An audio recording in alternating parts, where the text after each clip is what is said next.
Welcome back to r/legal advice, where people ask questions, get advice, and we get satisfaction. If you are new to my channel, please don't forget to subscribe to join our amazing community, and without any further ado, let's dive right into the stories. And the first one is titled, "I'm going to lose my job because I don't speak Spanish." For context, this is in California. I just landed a dream job working for a non-profit public service agency. All paperwork has been signed, including offer letter, and I've been training for the last 3 weeks. It came about conversation that I was the only employee that did not speak Spanish fluently. When I asked my trainer if that would be an issue, she advised me she wasn't sure and that they hired me knowing my skills, so it should be fine. That same week, my trainer accidentally left her mic on during a Zoom session while taking a call from my boss. I overheard them talking about how bad they feel about letting me go because I don't speak Spanish. They went back and forth about questions whether I was asked if I spoke Spanish, who interviewed me, and even what nationality I was. From what I took away from the conversation, somehow I was hired even though I did not meet the minimum requirements for the job, that being to speak Spanish. Of course, when my trainer realized her error, she had to be honest with me about their conversation. She was able to talk to the director and sway her to believe I could pick up Spanish quickly based on how quickly I've been picking up the training. They told me that they would allow me to have my 120-day probationary period and see where I am at after that. I start working my caseload in February and don't believe I can gain the skills I need to speak fluently with families in that time. I've been reminded that my trainer is not my translator. I've been offered no support in paying for Spanish classes, tutoring, or even access to online programs like Rosetta or Babbel. The worst thing about this is I relocated for this job. I have rent due next month and I have no idea what I am going to do. I priced out options for courses and private tutoring, but to be honest, it would be a stretch trying to make my regular bills and paying for the classes I need. It took me like 6 months to find this job. The idea of going back to looking for a job is grim. My question is, what is my recourse? What can I do in this position? What might my employer be obligated to provide to me? I feel that this situation was no doing of my own and that they should be a little bit more responsible. I would like them to either find me a job that I can do within the company that doesn't require the language, or at least assist me in paying for services to learn. All my communication has been through my trainer, and from what I am gathering, they are simply offering me my 120-day probationary period. I'm pretty sure that means you either sink or swim. Of course, I understand what is the right thing to do is not always the legal obligation. Any advice would be appreciated. Edit, I've been in training all day but want to take the time to thank everyone who's been reaching out with resources and support. It is beyond appreciated. I will be meeting with a Spanish tutor tonight, thanks to you guys. I have a meeting with the hiring bosses in person this week, not ideal but not my choice. So if I'm not fired this week, I will continue to try and pursue learning Spanish as fast as possible and keep my eyes open for other opportunities in case I need something to fall back on. And a user in the comments said, their legal obligation to provide you with an inter-company transfer into a position that doesn't require bilingualism or have to assist with paying for language courses really does not exist. It seems likely that they made an error in hiring despite job requirements, but it is difficult to make a case for reliance on long-term continued employment to your detriment, since you are almost assuredly an at-will employee. Another complicating factor is that they are giving you a bit more than 3 months advance warning that the position will end unless you meet the requirements of the position. This allows you time to seek a new position elsewhere that you are fully qualified for, and even if you do have a viable case for loss of income having relocated, it is going to be limited somewhat in that having that much advance notice allows you to seek alternative employment. That all said, you certainly can consult an employment attorney. They are the only way you can know the relative merits of seeking damages in court if you lose your position. There is not exactly an abundance of precedent in CA law for the doctrine of promissory estoppel in employment, but it does exist, and the law can, as in may, not always does, support such a claim for estoppel. Your circumstances do meet some of the elements of promissory estoppel, but it is not really what I would consider particularly overwhelming. There needs to be a clear and unambiguous promise, such as a promise of long-term continued employment rather than just a presumption that you would stay there long-term, because that is the norm. However, there's also a presumption of good faith and fair dealing, in that if you relocated for a position, the employer cannot just say, "Lol, joke, you cannot have this job anymore," without just cause. The problem here is that a lack of fluency may be just cause, and it is hard to say if your employer engaged in bad faith in making the hiring decision. The best approach here, other than consulting an attorney locally who does employee representing employment law, is just to be candid and as polite as you can humanly muster. Telling them that you want a transfer or financial assistance for training are two entirely different conversations when you ask if it is possible versus you believe they owe you.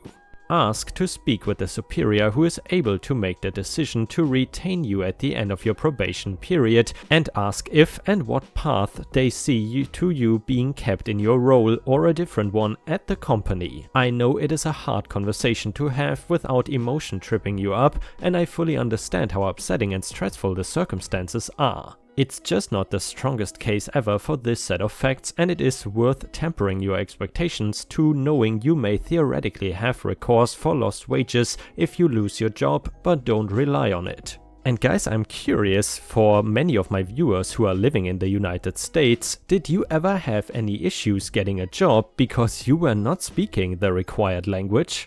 You know guys, one of the things I found very interesting when my girlfriend here in Thailand had a lot of job interviews for Thai companies, usually these interviews are completely in English. On the other hand, if you want to get a job in Germany, you can almost be 100% sure that the interview is in German and not in English. In addition guys, if you have watched until here and enjoy legal advice, please don't forget to like the video and post some star emojis in the comments. Your support is very much appreciated. Thank you so much. The next one is an update to the Job Spanish story. First, I want to thank all of the people who reached out to offer advice, help and even Spanish services. It was overwhelmingly helpful in an uncertain time. I'm sorry if I didn't respond to everyone's messages, as it was a bit overwhelming and I had a lot to figure out. After my post, I made an appointment to speak with the director and my boss about my options. From what I gathered, they assumed because it was a requirement for the role, I understood what I was walking into and willing to pick up the language at my skill set. They assumed I was vetted by HR, and HR assumed since they wanted to hire me and my skill set must have been okay. They did not provide a Spanish test as normal procedure for the interview. It was a huge miscommunication. Upon replaying my conversation in my head of the interview, I remember they did ask about my Spanish skills, and I was honest in that I understood a little for retail purposes, my last job, but nowhere near fluent. In the end, they were honest and could offer no recourse or help to assist me in learning Spanish. I posed every possibility from a $10 a month language subscription service to a $30 tutor. They advised they would give me my probation and see how it goes. I delved into learning Spanish for about a week before I stopped. The honest answer is I just didn't want my job to take over my life. The last job I left was salary, and it felt like no matter what, I was always working. At the end, I was miserable and burnt out. That is after coming from 10 years of retail where I missed most holidays, family functions and never had weekends off. I just feel like I am missing out on life. I have learned what is important to me in order to live a healthy life and said I would never put myself in that position again. I understand it may only be a couple of hours on top of work, but I want defined boundaries as to when it is time to work and when leisure time is. I realize this will make salary positions obsolete for me and may seem whiny to some, but ultimately it is what I need to be happy. The good news is I landed a teaching job in which I am simply waiting for my confirmation to start, so things ended as well as they could. I have yet to work directly with a Spanish-speaking client, as I have been mostly training and shadowing. I know this is not the nicest way to leave, but I am hoping this new job will start ASAP so I can avoid interactions and just cut my loss. And you know, Ripe Stars, I find it kind of interesting that the OP is talking about wanting a job that essentially ends when you leave your workplace, and then he says that he started a teaching job. Having been a teacher myself in the past, I can definitely say that being a teacher is one of those jobs that basically never really end. Almost always you have to do some work at home after you have already left your workplace. Either way, I am happy that OP found a job that he is enjoying. And the next one is the title story, and it is titled Oregon, I accidentally created an army of crow bodyguards. Am I liable if my crows attempt murder? To make a long story short, I am a late 20-something living in Portland, Oregon. I had a pretty intense emo/goth phase as a tween that I thought I had grown out of. A couple months ago I was watching a nature program on our local station about crows. The program mentioned that if you feed and befriend them, crows will bring you small gifts. My emo phase came back full force and I figured that I was furloughed and had lots of time, so why not make some crow friends? My plan worked a little too well, and the resident 5 crows in my neighborhood have turned into an army 15 crows strong. At first my neighbors did not mind and enjoyed it. They are mostly elderly and most were in a birdwatching club anyway. They thought the fact that I had crows following me around whenever I go outside was funny. Lately the crows have started defending me. My neighbor came over for a socially distanced chat, me on my porch and her in my yard, and the crows started dive bombing her. They would not stop until she left my yard. They did not make physical contact with her, but they got very close. Am I liable if these crows injure someone since I fed them? I obviously cannot control the crows. I would rather them not attack my neighbors. But since I technically created this nuisance, could I be financially on the hook for any injuries? To be clear, they are not aggressive 100% of the time. If just the neighbors are out, they are friendly normal crows. They only get aggressive when someone gets close to me or my property.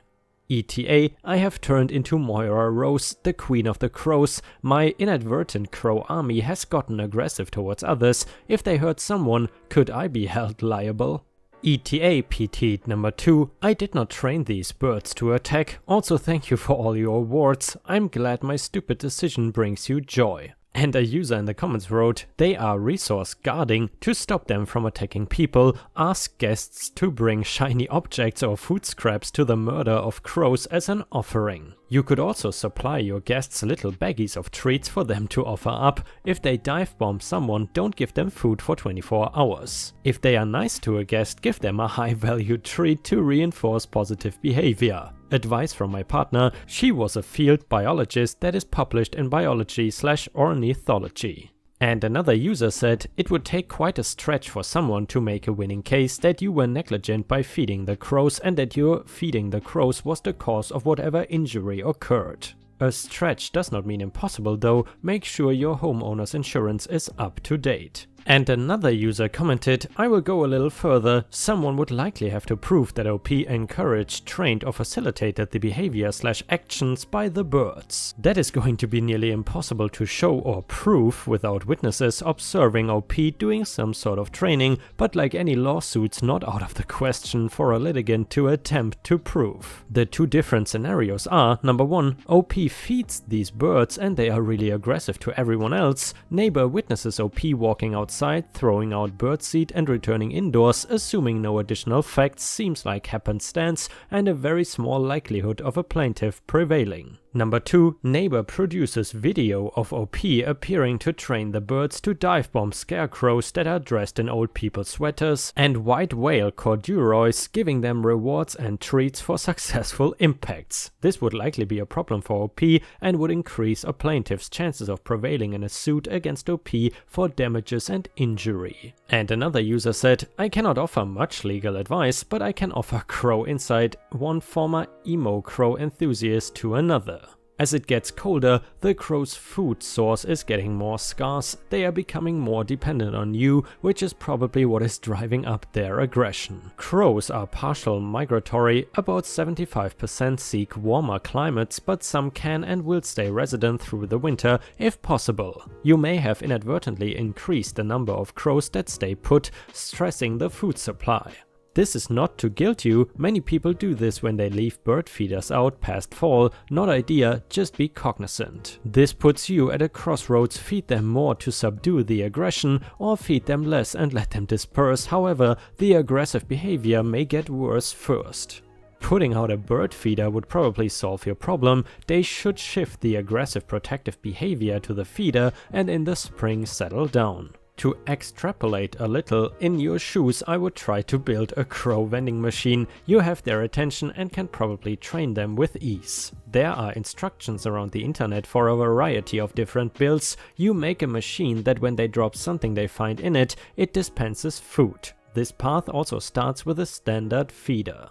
On the legal side of things, some states do take issue with domesticated crows. I don't think a tech concern is worrisome as much as the Game Commission taking issue. I'm not sure where the line is between putting out a feeder and using a crow vending machine. Maybe someone else can provide more insight here. And I gotta say guys, this is probably one of the most bizarre and funniest legal advice stories I have read so far.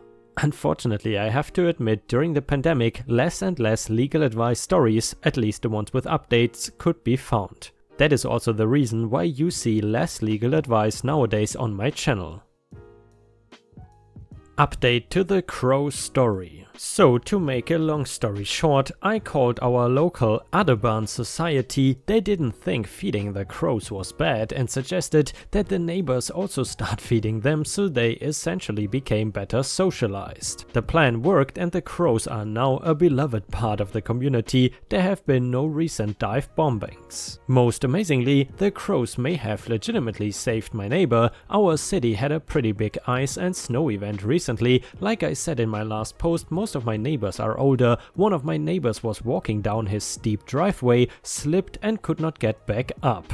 The crows started going ballistic and were making more noise than we have ever heard. A different neighbor went outside to see what was up and found the gentleman in his driveway. Neighbor is mostly okay, just some serious bruises. Needless to say, the crows have been getting some high value food since then. Thanks for all the help on my original post. It blew up way more than I was expecting and I thought you guys would enjoy an update. And I have to say guys, I am really amazed that one of the most bizarre stories in the history of legal advice even got a satisfying ending. What more could you hope for? And the next one is titled Texas rented a car on an app, owner/renter has disappeared and unavailable, and I still have the car and cannot return it because it was dropped off. So 2 weeks ago I rented a car through an app, one where people rent their personal vehicles out etc. to make some extra money. It was a 1-week rental with a scheduled pickup a week ago. The guy never came back and I still have the vehicle. I have managed to find the vehicle's registration and went to the address on it. The neighbors say they haven't seen him in a few days. I called the support number for the app and they said I will not be charged for the extra days if he comes back and tries to put in a case/claim, and they charge my card again. They did not have any advice on what to do with the car. I had them email me this as well, just so I have a copy of it for later and not just a phone call. So what do I do? Can I just leave the car at the registered address and lock the keys in it, assuming he has the spare set of keys somewhere,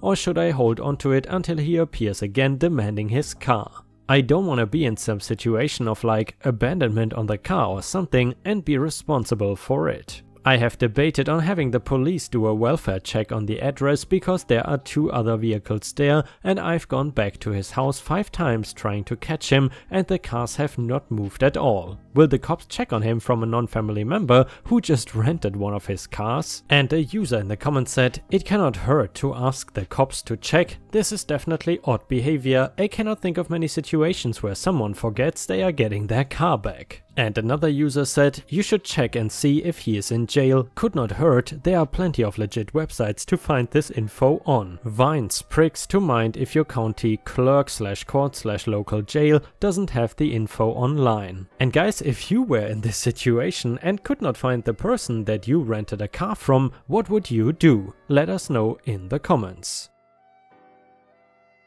And the next one is an update to the rental vehicle story. Okay, so over the past week I have dug deeper. I went to a local Jeep dealership and explained my situation and asked super nicely if they could at the very least see who it is financed through, and they reluctantly gave me the name of the bank but nothing else. So I have called the bank, finally managed to explain my situation to multiple people, and I am simply looking to connect with the owner to return what is technically their vehicle to him. They, for legal reasons, didn't tell me much other than confirmed the address I had was what they had and let me know a payment was recently made, so I cannot even turn the vehicle over to them and let it be their problem. The rental app is entirely useless, and after calling them enough to ask for help / what I should do / escalate to a higher level person, they seem to have disabled or deleted the renter's profile on the app, so now I cannot even message him on there anymore. The police are nice and understanding of the situation, but cannot do much with the vehicle since it is not reported as stolen anywhere, etc., and I am suspecting, much like the app and bank, they won't give me advice that would make them in any way liable. I haven't been driving the vehicle at all, except when I go over to the registered address to attempt to return it directly to him, but like before, no answer. Cars in the same spot, and I check the mailbox that is stuffed full of mail. It seems no one is home. I've had the police do 2 more welfare checks, but I don't see anything from any window or door to give them a reason to enter and check. I have contacted multiple police agencies at local, state and even a federal level to check if he was arrested, detained or found dead, and that got me nowhere. Especially since I only have a name and no DOB or social, etc. I have done my best to try to track down any social media related to him, but just having a name doesn't help, and his is fairly common. I don't know what to do with any of this. I don't want to abandon his vehicle on the street at his address and be responsible for it, but I also don't like having this guy's brand new car in my garage anymore. The police assure me I've gone above and beyond attempting to return it, so I'm not really worried about him showing up and accusing me of stealing it, but I also don't want any more hassle, headache or future problems due to me renting a car to see if I like it enough to buy one for myself. What can I do in Texas to rid myself of the responsibility of having his vehicle, but do it in a way that doesn't screw him over later? And guys, thankfully there is a final update to the story. Update to the rental vehicle story. Basically no answer, sadly. Sorry if you came here to find out what happened to the owner of the vehicle. The app refunded me the full original rental cost a few days after the update. I am guessing since they deactivated and deleted the owner's account that any current transactions he had were cancelled and refunded. Really cool of the company to just remove the single form of communication I had with him directly. He was not responding, but still. I called the bank who financed the car one last time, and after being on hold / transferred for about an hour, I finally got to someone who said they can't do anything. So I then told them I will be having it towed and no longer my issue, and it can be theirs when they go to recover it / find it eventually, and hung up. I called the police non-emergency number to report a vehicle that meets all legal requirements to be considered abandoned on my property and had it towed. The cop who showed up took a statement at my request just so I can have it all fully put down on paper, everything I did, so if something comes up later, it will be at least fully documented somewhere. So that is it, an update that leaves more questions than answers. Thanks for the help. The statute on towing an abandoned vehicle from private property was extremely helpful. And guys, unfortunately we have already reached the end of the video. I hope you enjoyed today's stories, and if you haven't already, please also go to patreon.com/ripeyoutube, where I upload exclusive Reddit videos starting at just $3 a month. This is a great way to support me in case you are interested, and the chance for me to become independent from YouTube revenue. Thank you so much for watching. Please don't forget to subscribe and like the video, and I hope to see you again tomorrow.